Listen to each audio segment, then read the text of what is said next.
911, what is your emergency? I said, answering on the first ring.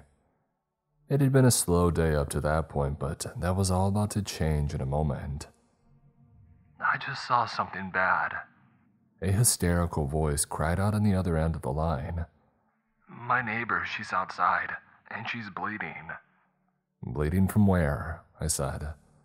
Everywhere, she screamed. I tried to get her address, but she was so hysterical that she kept yelling for help. Eventually, she calmed down enough to give me her street. I heard new voices in the background, all shrieking. We have a unit on the way, I said. Just stay on the line with me. It's going to be okay.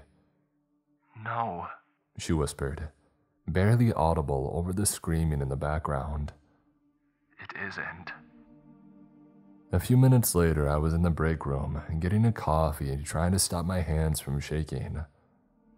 I was hyperventilating, full of an incomprehensible terror and anxiety that I had never felt on this job before. Before the call had cut out, it sounded like a street full of rabid people had surrounded the caller's house. And then the radio came on from the police unit that had been first to arrive at the scene. Dispatch, you there? This is Shay. I heard the voice of Trooper Shay crackling. I immediately picked up on the backup unit that we kept in the break room. This is dispatch, I said. What's going on? I came down Kansas Street from Union Road, and it's totally empty except for a few bloodstains. Were you able to get the house number of the caller? He asked. Negative on that, I said. Do you see any broken glass or smashed down doors? It sounded like pure insanity at the end of the call. She claimed she was being attacked by one of her neighbors. Trooper Shay consulted with his partner on the street for a moment before responding. We just heard screaming and glass shattering. It sounded like it came from number 67 on Kansas Street. Send backup. I ran back to the main room. We had a new system that could live stream 911 calls directly to the cars of police in the area, as well as live stream audio from the car back to dispatch. I turned it on, entering the number of Trooper Shay's patrol car, and listened intently. Come out with your hands up, I heard Shay's partner yell. Shay gasped. Oh God, she needs medical attention, he said. She's got blood coming out of her eyes, her ears, her nose, and she's vomiting. What do you think she has? Ma'am, stop right there, Trooper Shay yelled. Don't come any closer. And then I heard a rash of swearing and yelling followed by a gunshot. I dropped my coffee cup on the floor, hearing it shatter and spread burning hot liquid across my shoes. But I was so engrossed and horrified by what I was hearing that I had barely noticed. Oh God, she bit me, Shay's partner said. She bit my thumb off. I heard another series of gunshots and then the slamming of car doors. Go, go, go, one of them said, and I heard the squealing of tires. Oh crap, what is that? Shay said, and then his voice came in over the radio. Dispatch, this is Shay, and we have a major obstruction blocking the intersection of Kansas and Maine. It looks like... Okay, I know this is going to sound insane, but it looks like a pile of bodies. Literally hundreds of them, stacked on top of each other like firewood.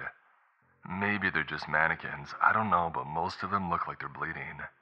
We need backup immediately and emergency medical services as well. Trooper Ingram lost a finger when we got surrounded by a dozen drugged up or sick lunatics back there.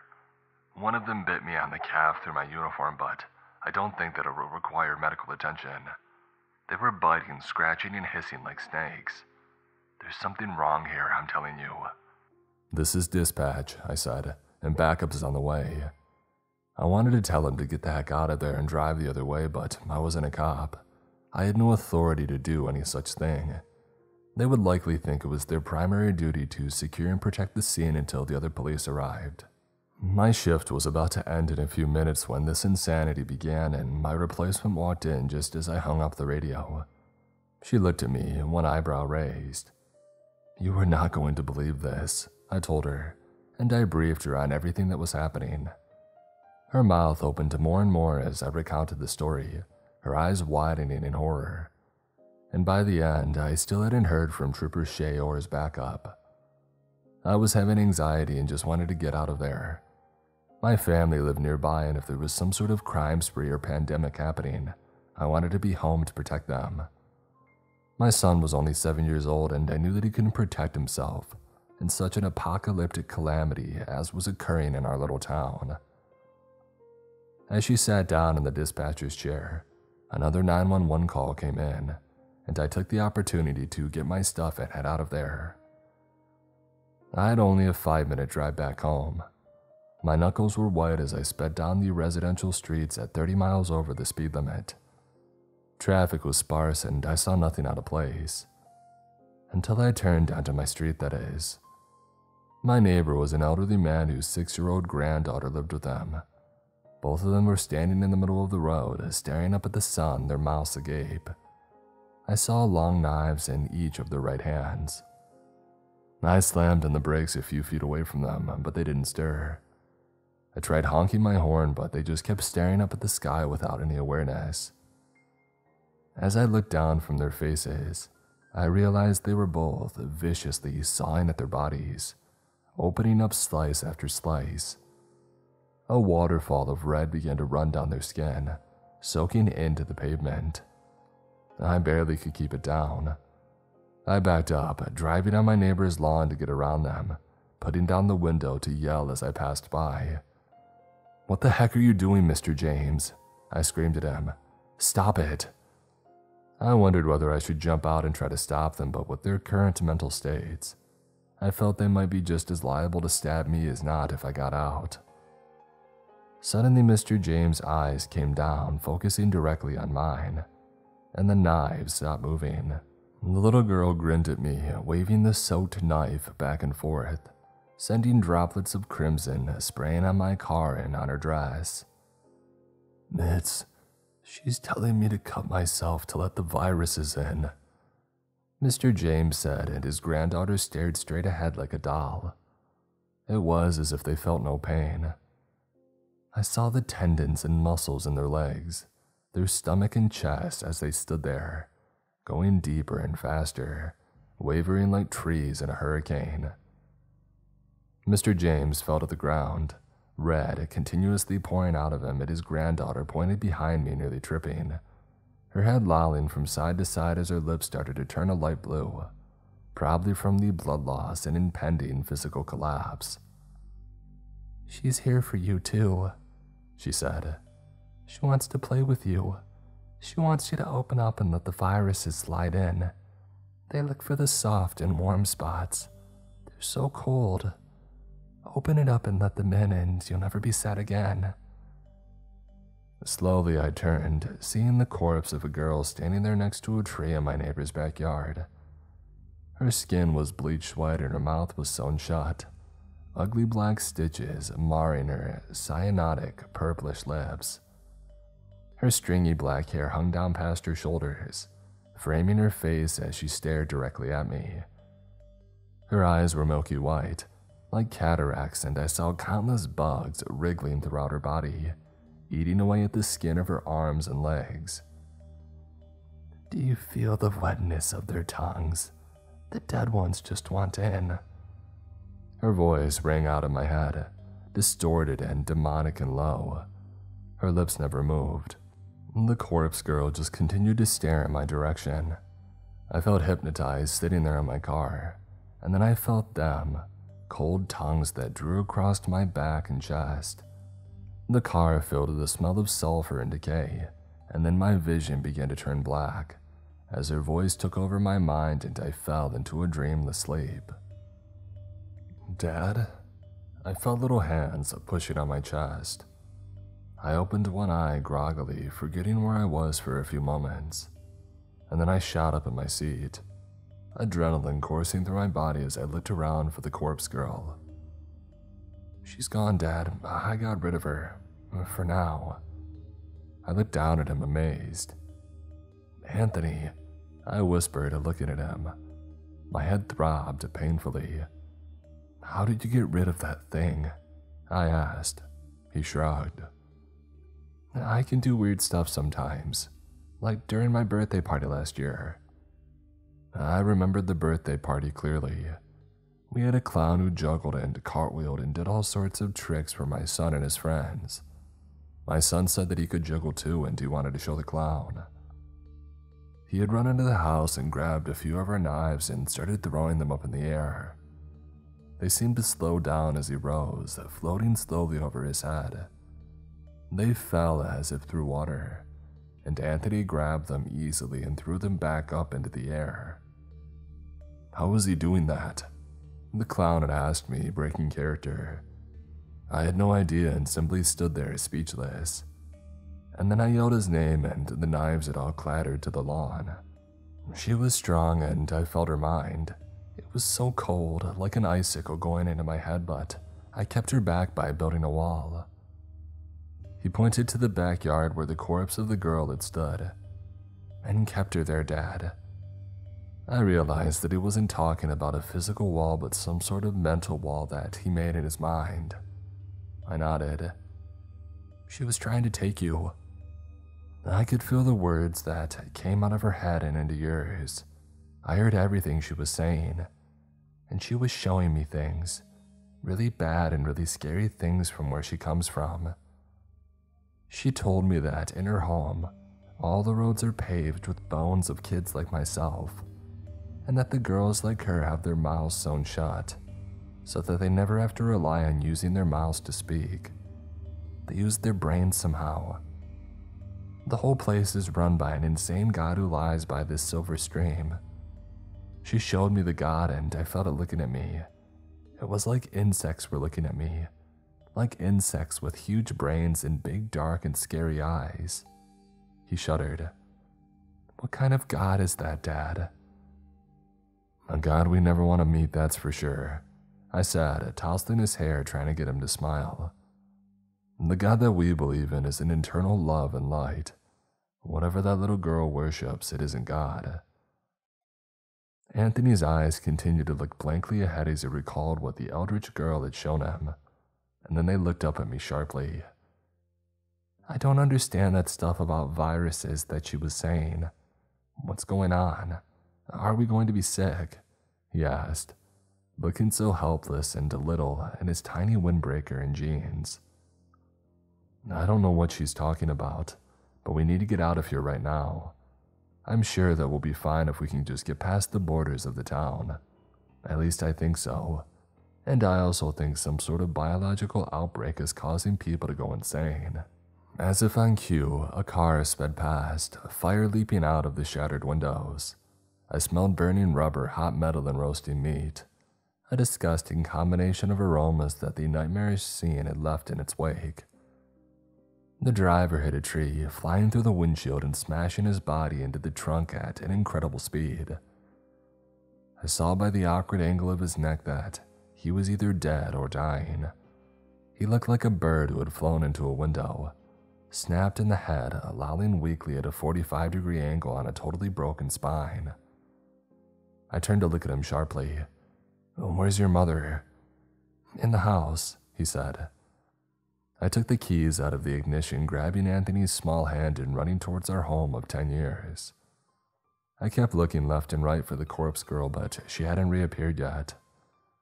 I wondered if Anthony truly was so powerful that he could scare her away for good. I seriously doubted it. I had a feeling that she was biding her time, and probably watching us at this very moment. The thought sent chills down my spine. As I walked into the entranceway, I started yelling her name, trying to get her out of here as soon as possible. Margaret, I screamed. Anthony was next to me screaming.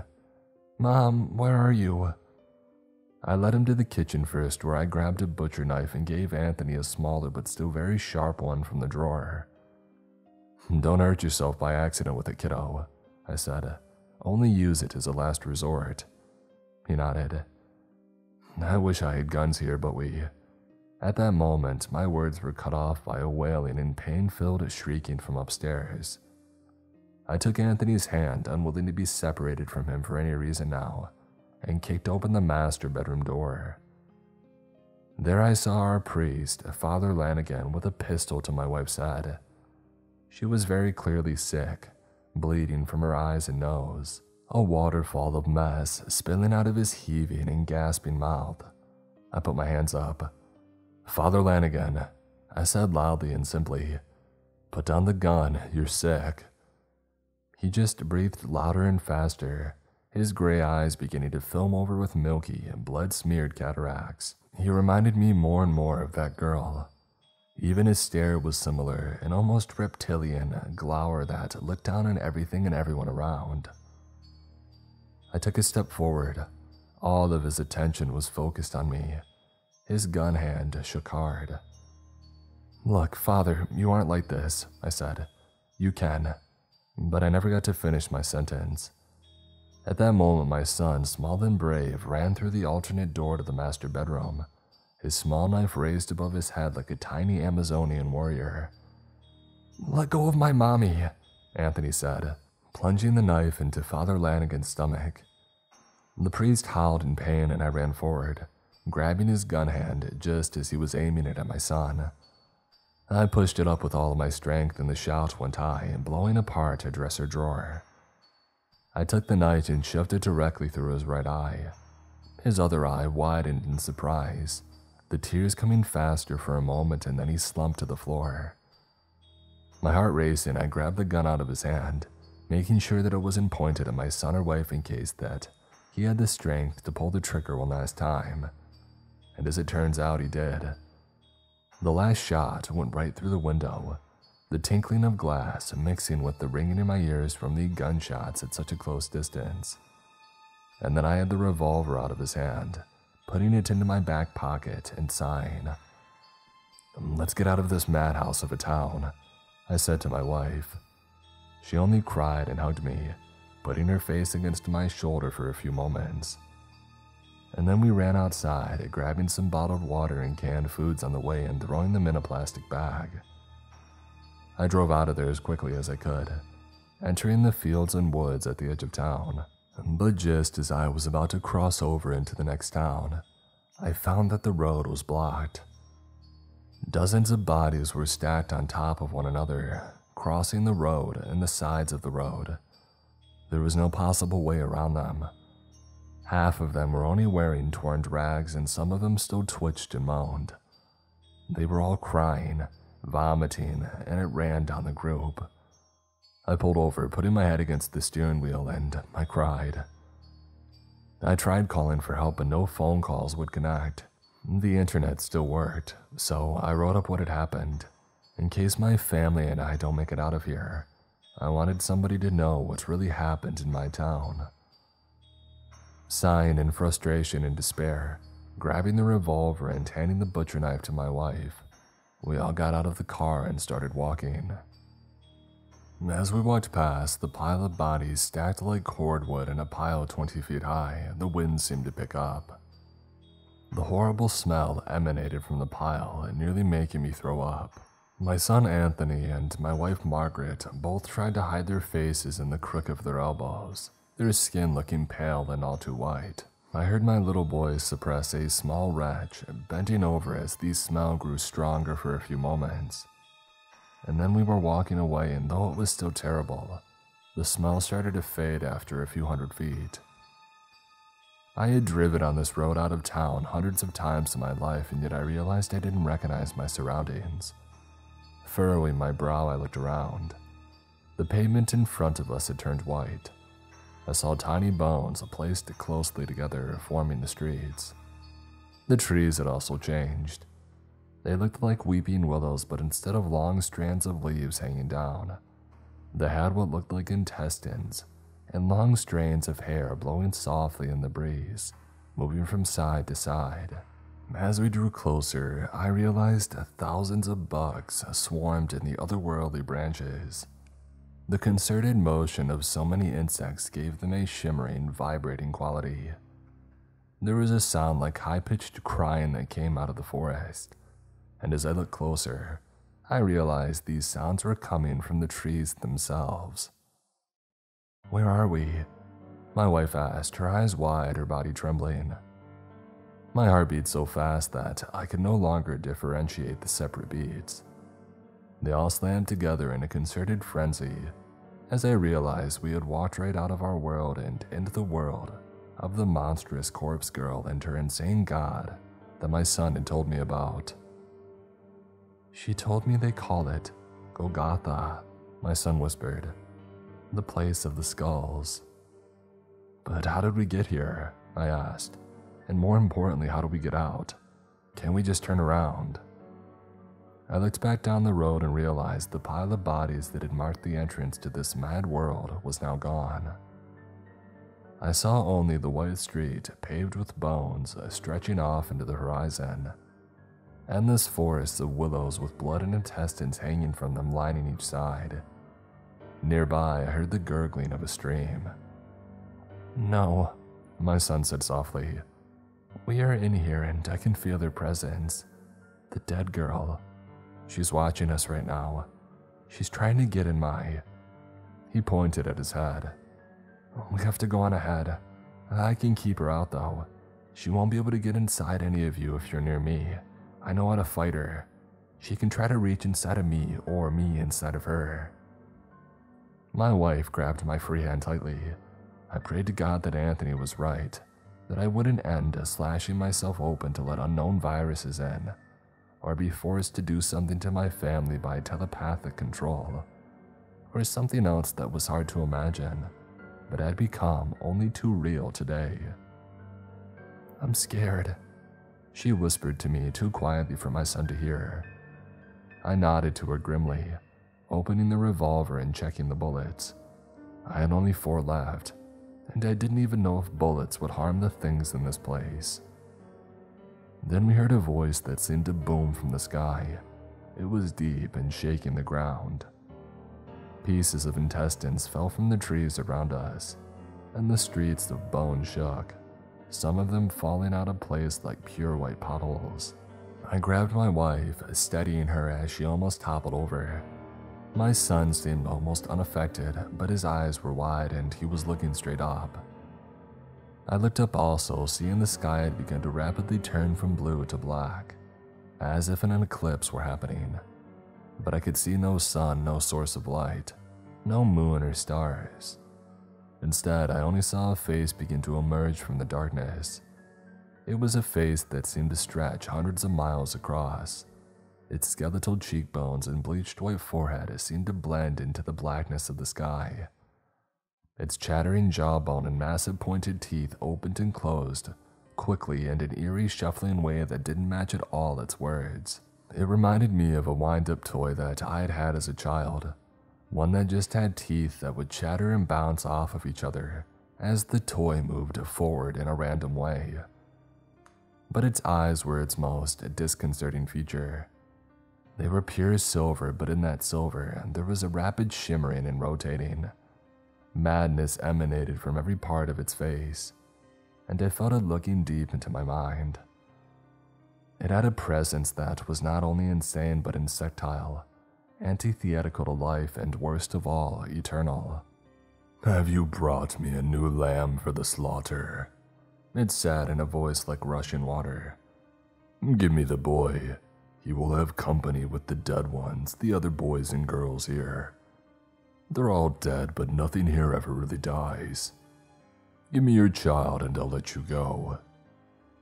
And then it stopped speaking, the only movement in the whole sky being its eyes, which now revolved faster, deeper, and lighter shades of silver, appearing and disappearing in a rapidly moving fractal pattern that seemed to zoom forever inwards towards the center. "No," I said simply, my heart beating fast but a rising sense of anger battling it and giving me new strength. I put up my middle finger and aimed it at the sky. The voice laughed, louder than ever. I heard trees falling in the forest surrounding us, the stream no longer gurgling but being thrown around like tidal waves on the banks of its shore. "Then you will all die," it said, its voice fading as if zooming away from us. And then the face and the blackness were gone, the sky returning to a deep blue. Light seemed to return to the world, and the eerie insectile fingers that had grasped and felt around in my mind disappeared in an instant. On the horizon above the trees, I realized that I could see thick, dark clouds of smoke rising above the tree line. The road seemed to head in that general direction. Motioning with my hand, I turned to my family. "It looks like there could be some sort of town or factory over there," I said. "If we keep going on this road, it'll probably bring us close. Or we could turn around and walk back in the opposite direction. What do you two think?" My question was broken by a sob from the nearby trees. Whirling around, I saw Trooper Shea, his dress uniform torn, cuts and scrapes all over his body. His mouth turned into a perfect O of surprise, his eyes widening as he looked at us. "Please," he said, "help me." And then he fell over like a rag doll, plummeting into the dry soil and dead grass that surrounded the skeletal road. My wife began to run over to him, but I put a hand on her shoulder, stopping her. "He could be infected," I said. She glared at me. "So you're just going to let him die?" she asked. I shook my head.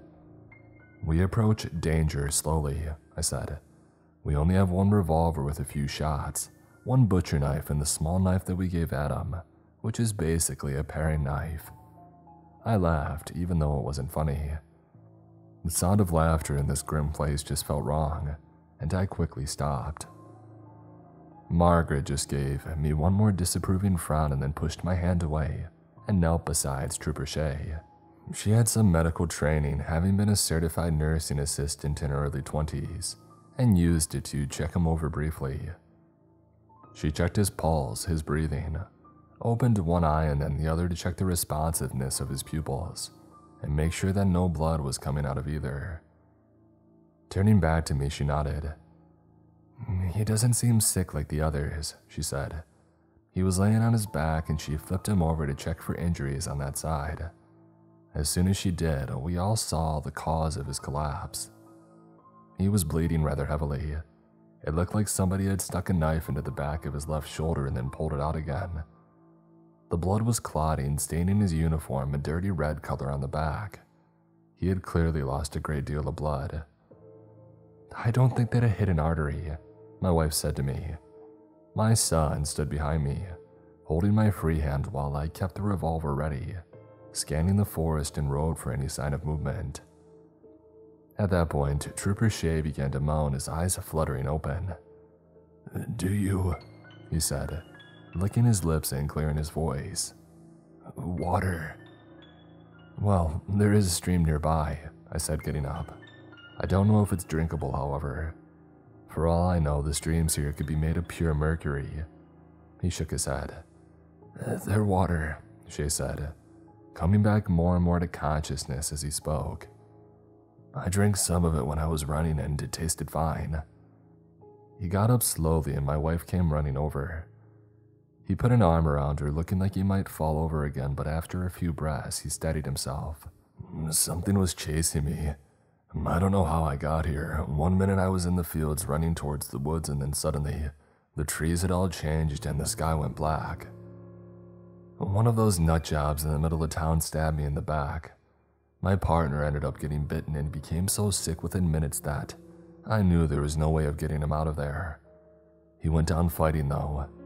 He took out 5 or 6 of those people with him before they all jumped on him and began ripping his body apart with their teeth, their fingernails, everything. It was like a savage dog attack. We started walking towards the sound of the gurgling stream nearby.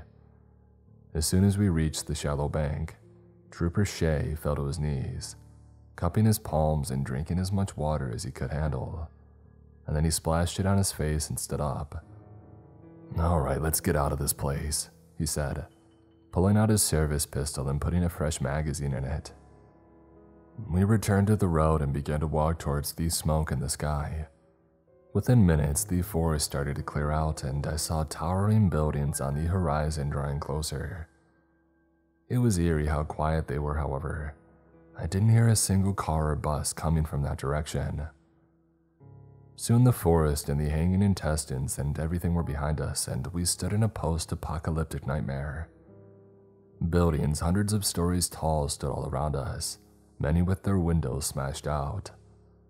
bodies hanging from lampposts on both sides of the road.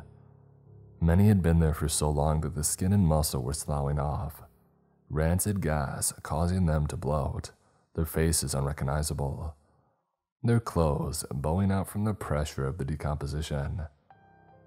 "The girl is coming," my son said, pointing down the road. We all had our weapons at the ready. It would have seemed absurd in other circumstances, being so afraid of a little girl no more than 4 feet tall. Her mouth, stitched closed, had dark blood dripping down from her lips, and her eyes were wide and sparkling, almost smiling. Her deathly white skin showed black, rotten veins that wound throughout her body, hidden by the black rags that she wore in many spots. And then I heard her voice in my mind as she came to a stop. "The god of Golgotha welcomes you all," she said. I could tell by the widening eyes of the others that they had all heard her voice as well. "This is your last chance. A sacrifice is required to move forward. Give us the boy, we'll take good care of him for you. He will never die, nothing here ever really dies." At this, Trooper Shea raised the pistol and fired a shot. It hit her in the center of her chest, knocking her back. The voice stopped instantly. "Run," my son said. "There's more coming from behind us." Glancing back, I saw that it was right. Dozens of boys and girls were coming out of the abandoned skyscrapers, flooding the bone-white roads, all with their mouths stitched closed. Some wore decaying suits or the rags of dresses, while others looked much fresher, with intact shirts or pants still on their tiny bodies. Seeing that, we all sprinted away. I stayed behind my son, knowing that he would be the slowest of us all. The others rapidly gained on us, and I felt tiny hands grabbing at the back of my shirt trying to pull me back. Turning quickly, I fired a bullet into the nearest target, a small one with a suit that looked like it would have been new during World War II. The reaction of the others chasing us was immediate. They all stopped at the shot, their eyes widening as they saw the dark clotted blood and brain matter that sprayed the street behind the child. And then they placed their hands on the remains, trying to shove it through the stitches in their mouths. I heard deep slurping sounds as they sucked the red through the black stitching, pulling their lips apart so hard that fresh blood began to pour out of the stitches' insertion site as they tried to feast, taking in as much as they could. It gave us just the distraction that we needed. While they circled around it, eating the body like vultures surrounding a piece of roadkill, we got farther and farther away. Trooper Shea running in the lead, my wife behind him, and then my son and me. We took random turns, going down long abandoned alleyways and moving deeper into the center of the city. Soon, we heard nothing at all besides the heavy footfalls of our group. "Stop," I said, gasping, bent over next to a dumpster filled with shoes in a tiny alleyway between two skyscrapers. "I need to rest." My son clearly did too. He was breathing hard, doubled over. Trooper Shea and Margaret turned to look at us. "What, now?" Margaret asked. I looked down at my son. "Do you have any idea how to get out of here?" I asked. Surprisingly, he nodded. "I got a glimpse from the girl's mind when she was talking to us," Anthony said. "But I think she saw some stuff in mine too. I don't know if it matters or not." I shrugged. "Hey, there's nothing we can do about that now. So, how do we get out of here?" "There's a well in the center of the city, where they go when they need fresh boys and girls to follow the god here, or when they need bodies to feed them." "So let's go," Trooper Shea said, pushing my son in front of him. "Lead the way, kid. We've got your back. Let's get out of this place."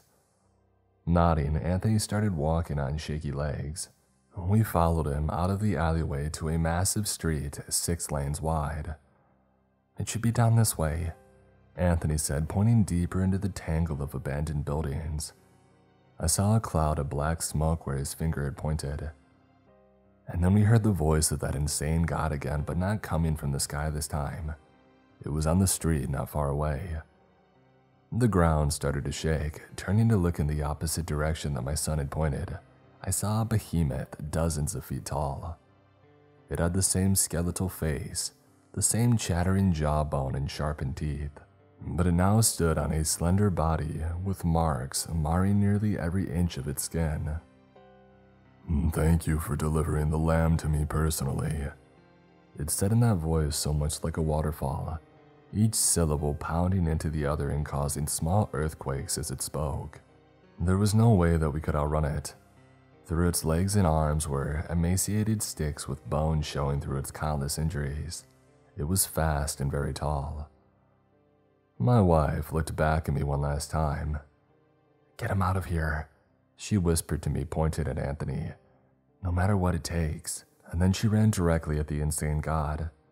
Its head swiveled rapidly, its silver eyes following her progress with a kind of lunatic intensity. Its long arms reaching out to grab her, but she ducked into a nearby alleyway. The thing followed her, howling. "Run, you idiots," Trooper Shea said. I wanted to go help her, but I knew that he was right. She had likely given her life to save our son, and to do anything else but get us out would be a waste of her sacrifice.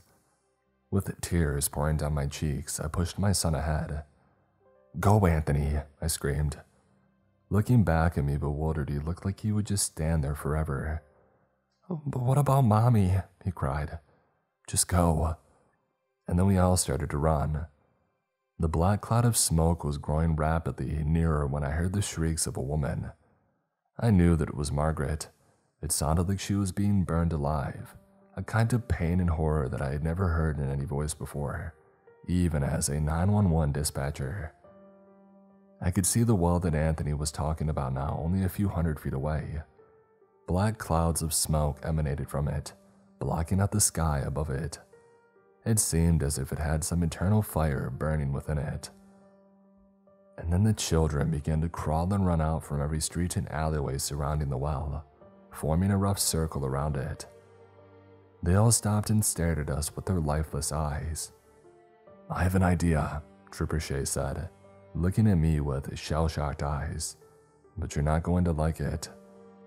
And then he ran forward, nearly emptying his magazine with a rapid succession of shots, aiming at the monstrous bodies that surrounded him. With the first 9 shots, he blew some of them apart, leaving huge exit wounds in their chest and heads as he fired rapidly.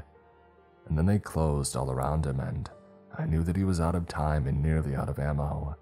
Glancing back at me one last time, his eyes watery and terrified, he used the last of his ammo on himself and pulled the trigger.